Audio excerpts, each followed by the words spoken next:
খবর শুনছেন দুর্গাপুর সংবাদ চ্যানেল থেকে। আজ 6 তারিখ শনিবার। জানাবো আজকের বাছাই করা 12টি তাজা খবর। শুরুতেই হেডলাইন। অভিষেকের নাম ভাঙিয়ে ভোটের টিকিট পাইয়ে দেওয়ার প্রতিশ্রুতি দিয়ে তোলাবাজি, গ্রেপ্তার অভিযুক্ত। শওকত মোল্লার গাড়ি ঘিরে চোর স্লোগান কাজ করায় আইএসএফ, খেলা তুমি শুরু করলে শেষটা আমরা করব, নওসাদকে হুঁশিয়ারি শওকতের। 50,000-এ বিক্রি হচ্ছে এসএসসির প্রশ্ন, বিস্ফোরক শুভেন্দু। স্কুলে নিয়োগে 35,726টি শূন্যপদ প্রকাশ করল এসএসসি। সবচেয়ে বেশি শূন্যপদ কোন বিষয়? বাংলায় এসআইআর হবেই, ব্যারাকপুরে দাঁড়িয়ে হুঙ্কার কেন্দ্রীয় মন্ত্রী গিরিরাজ সিংয়ের। বর্ধমানে সাংবাদিকের বাড়িতে ভাঙচুর, অভিযোগ অস্বীকার তৃণমূল বিধায়কের। 14 লক্ষ টাকা দিলেই এসএলএসটি পরীক্ষায় পাশ, এসএসসির প্রশ্ন ফাঁসের অভিযোগ তুলে ফেসবুকে পোস্ট, গ্রেপ্তার করল পুলিশ। মিড ডে মিলের চাল চুরি করব আর বলবো আমি শিক্ষক, টিএমসি পৌরপ্রধানের মন্তব্যে বিতর্ক। রামপুরহাটে ভয়ঙ্কর ঘটনা, স্নানে নেমে তলিয়ে গেল 3 যুবক, প্রাণ বাঁচল শুধু একজনের। অগ্নিমিত্রা পালের মাইল্ড ব্রেন স্ট্রোক, হাসপাতালে ভর্তি বিজেপি বিধায়ক, এখন কেমন আছেন? পুজোর আগে কলকাতায় উদ্ধার নোটের পাহাড়, গ্রেফতার উত্তরপাড়ার বাসিন্দা। আমরা প্রতিদিন চেষ্টা করি আপনাদের কাছে সঠিক এবং নিরপেক্ষ খবর পৌঁছে দিতে। যদি আমাদের এই প্রচেষ্টা ভালো লাগে তবে দয়া করে একটি লাইক দিন। আপনার একটি লাইকই আমাদের আগামী দিনের অনুপ্রেরণা। এবার একে একে দেখে নেব বিস্তারিত খবর। তৃণমূলের সর্বভারতীয় সাধারণ সম্পাদক অভিষেক বন্দ্যোপাধ্যায়ের নাম ভাঙিয়ে প্রতারণার অভিযোগে গ্রেপ্তার হল শেখ নাজামুল হুদা নামে এক ব্যক্তি। পুলিশের দাবি, বিধানসভা নির্বাচনে টিকিট পাইয়ে দেওয়ার প্রতিশ্রুতি দিয়ে তিনি সাধারণ মানুষের কাছ থেকে অর্থ হাতানোর চেষ্টা করছিলেন। শেক্সপিয়ার সরণি থানার পুলিশ গোপন সূত্রে খবর পেয়ে পার্ক স্ট্রিটের একটি হোটেল থেকে অভিযুক্তকে পাকড়াও করে। অভিযুক্ত নিজেকে অভিষেক বন্দ্যোপাধ্যায়ের ঘনিষ্ঠ পরিচয় দিতেন এবং দাবি করতেন তিনি দলের বিশেষ আস্থাভাজন। সেই প্রভাব খাটিয়ে আগামী নির্বাচনে প্রার্থী করার আশ্বাস দিয়ে ফোন কল এবং ব্যক্তিগত যোগাযোগের মাধ্যমে টাকা নেওয়ার চেষ্টা করতেন।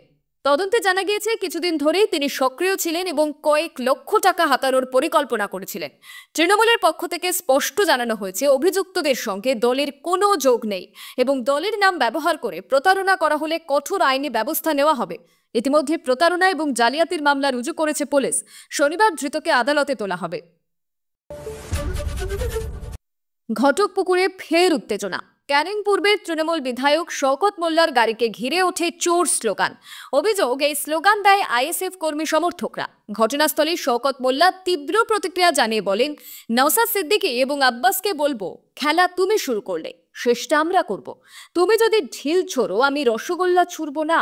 তিনি আরও জানান, ভাঙরে আগুন জ্বালানোর চেষ্টা করলেও তৃণমূল সেই আগুন নেভানোর চেষ্টা করবে।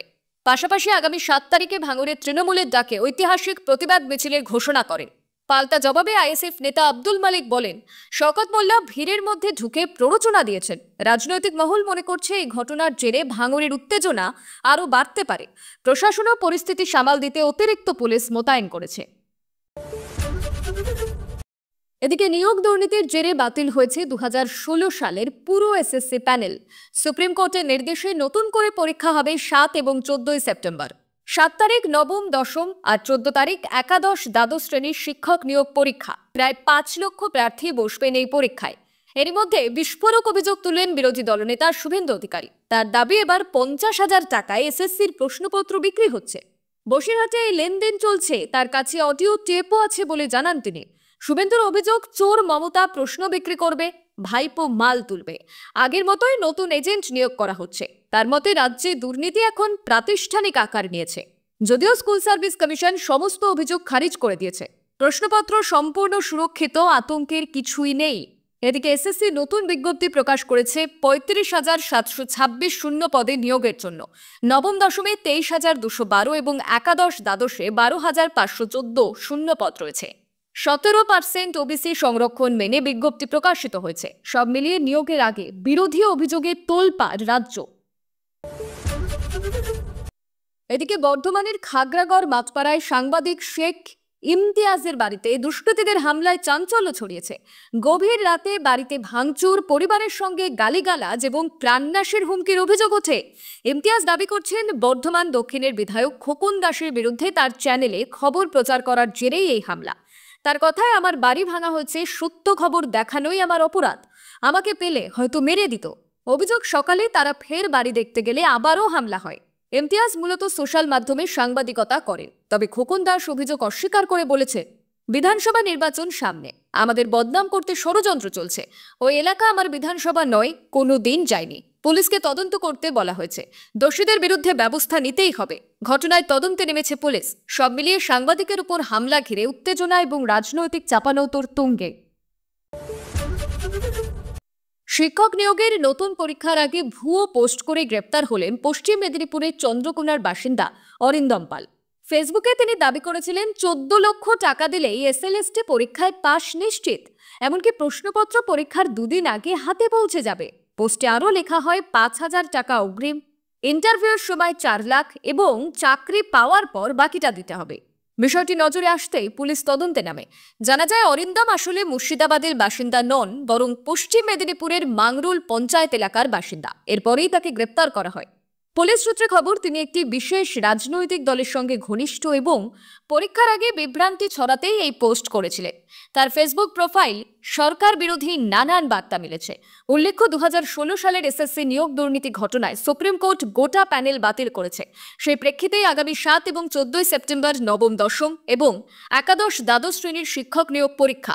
তাই এই ভুয়ো প্রচার নিয়ে রীতিমতো শোরগোল। বর্ধমানে শিক্ষক দিবসের অনুষ্ঠানে বিতর্কিত মন্তব্য করলেন পৌরপ্রধান পরেশ চন্দ্র সরকার। সংস্কৃতি লোকমঞ্চে আয়োজিত অনুষ্ঠানে তিনি বলেন, মিড ডে মিলের চাল চুরি করব, আবার রাস্তায় দাঁড়িয়ে বলবো আমি শিক্ষক জাতি গড়েছি। এটা একসঙ্গে হয় না। তার এই বক্তব্যে উপস্থিত বহু শিক্ষক ক্ষুব্ধ হন। তিনি আরও জানান, প্রাথমিক স্কুলগুলিতে মিড ডে মিল নিয়ে নানান অভিযোগ পেয়ে তিনি তদন্ত করেছিলেন। এক শিক্ষক নিজের ভুল স্বীকার করাতেই তিনি চোরকে চোর বলেছেন, কারণ সত্য উচ্চারণে তার দ্বিধা নেই।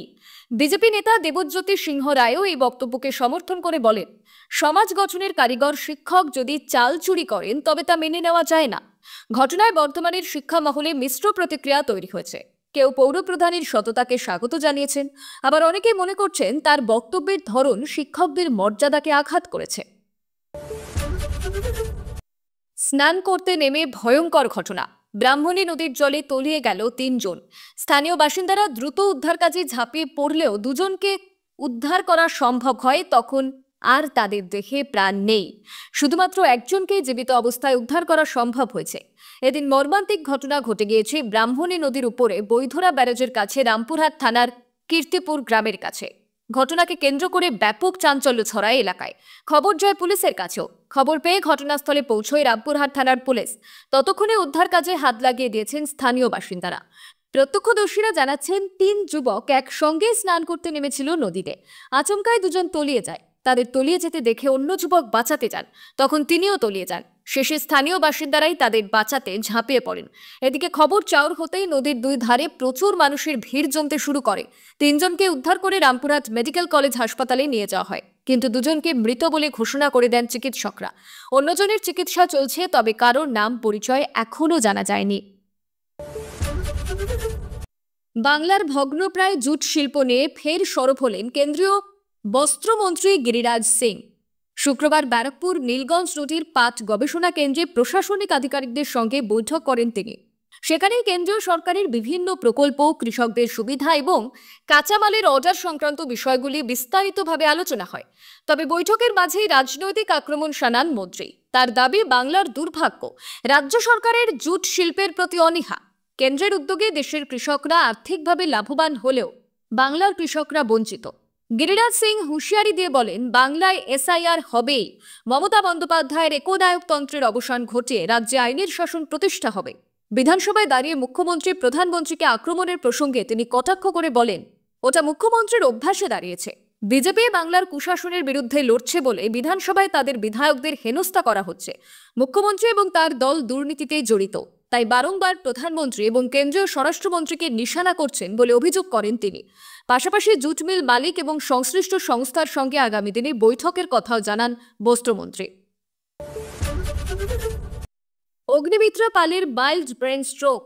ফোর্টিস হাসপাতালে ভর্তি বিজেপি বিধায়ক অসুস্থ বোধ করায় কাল তাকে হাসপাতালে ভর্তি করা হয়। সিটি স্ক্যানে মাইল্ড ব্রেন স্ট্রোক ধরা পড়ে। ব্রেন স্ট্রোক হলেও বিপদমুক্ত অগ্নিমিত্রা, জানিয়েছেন চিকিৎসকেরা। 3 দিন তাকে পর্যবেক্ষণে রাখা হবে, খবর হাসপাতাল সূত্রে। গতকাল রাতে অগ্নিমিত্রা পালকে হাসপাতালে নিয়ে আসা হয়। রাতে সিটি স্ক্যানে ধরা পড়ে তার মাইল্ড ব্রেন স্ট্রোক হয়েছে। তবে অবস্থা গুরুতর নয়। তবে চিকিৎসকরা ঝুঁকি না নিয়ে তাকে 3 দিন হাসপাতালে রাখার সিদ্ধান্ত নেন।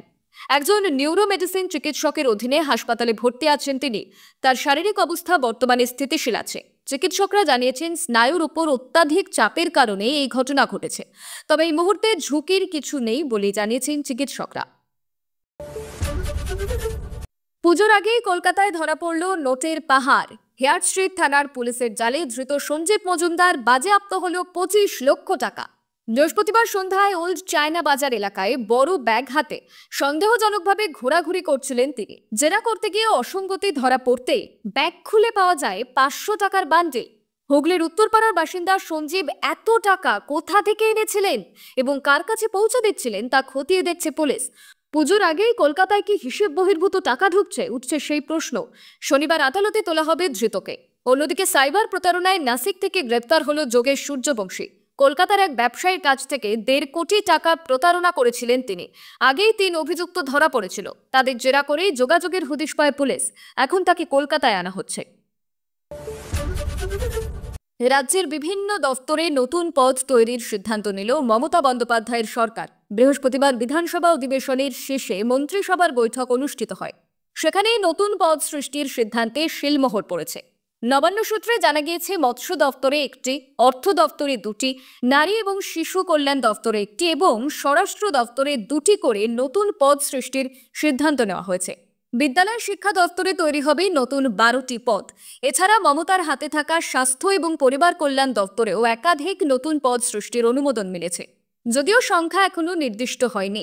পাশাপাশি রাজ্যের মেডিকেল কলেজগুলিতেও বড় সংখ্যায় নার্স নিয়োগের প্রস্তাব গৃহীত হয়েছে রাজ্য মন্ত্রিসভার বৈঠকে।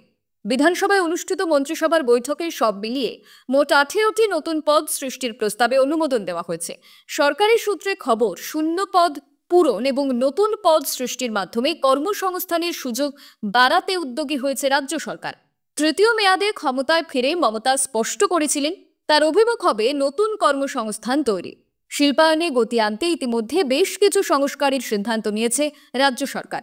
তৈরি হয়েছে সিনার্জি। সেই দৃষ্টিভঙ্গিতেই নতুন পদ তৈরির সিদ্ধান্ত বলে অভিমত প্রশাসনিক মহলের অনেকের।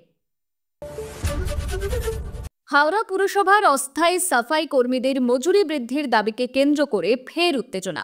দীর্ঘদিন ধরে মজুরি বাড়ানোর দাবিতে আন্দোলন করে আসছেন কর্মীরা। বুধবার বিনা অনুমতিতে পুরসভা এবং জেলা শাসকের অফিসের সামনে বিক্ষোভ দেখান তারা। এর ফলে রাস্তায় ব্যাপক যানজট তৈরি হয়, আংশিকভাবে ব্যাহত হয় পরিষেবাও। পুলিশ অভিযোগের ভিত্তিতে বিক্ষোভরতদের বিরুদ্ধে মামলা রুজু করে। সেই মামলার প্রতিবাদে বৃহস্পতিবার ফের হাওড়া পুরসভার সামনে জড়ো হন কর্মীরা। দাবি পূরণ না হলে শুক্রবার থেকেই লাগাতার ধর্মঘটের হুঁশিয়ারি দেন তারা। অস্থায়ী সাফাই কর্মীদের অভিযোগ, তাদের দৈনিক মজুরি অত্যন্ত কম, তাই তা বৃদ্ধি করে মাসিক 20 থেকে 25,000 টাকার বেতন কাঠামো নিশ্চিত করতে হবে। সংগঠন অখিল ভারতীয় সাফাই মজদুর সংঘর রাজ্য সভাপতি সুজিত বাল্মীকি বলেন, মজুরি বাড়াতে হবে, পাশাপাশি দায়ের হওয়া মামলা তুলে নিতে হবে, না হলে শুক্রবার থেকেই লাগাতার ধর্মঘট। এই প্রসঙ্গে হাওড়া পুরসভার মুখ্য প্রশাসক সুজয় চক্রবর্তী বলেন, অস্থায়ী কর্মীদের দাবি অযৌক্তিক। রাজ্য সরকারের নির্দেশে সর্বোচ্চ দৈনিক 202 টাকা মজুরি নির্ধারিত হয়েছে। রাজ্য থেকে টাকা না বাড়ালে পুরসভার পক্ষে বাড়ানো সম্ভব নয়। অভিযোগ দায়ের করে তিনি জানান, বারবার ঘেরাও এবং অবরোধের ফলে আইন মেনেই পুলিশ ব্যবস্থা নিয়েছে, এখানে পুরসভার কিছুই করার নেই। এতক্ষণ খবর শুনছিলেন দুর্গাপুর সংবাদ চ্যানেল থেকে। খবর আজকের মতন এই পর্যন্তই। খবরগুলো আপনার কেমন লাগলো অবশ্যই কমেন্ট করে জানাবেন এবং নিয়মিত সঠিক খবর শোনার জন্য দুর্গাপুর সংবাদ চ্যানেলটিকে সাবস্ক্রাইব করে রাখুন। দেখা হচ্ছে পরবর্তী ভিডিওতে। ধন্যবাদ।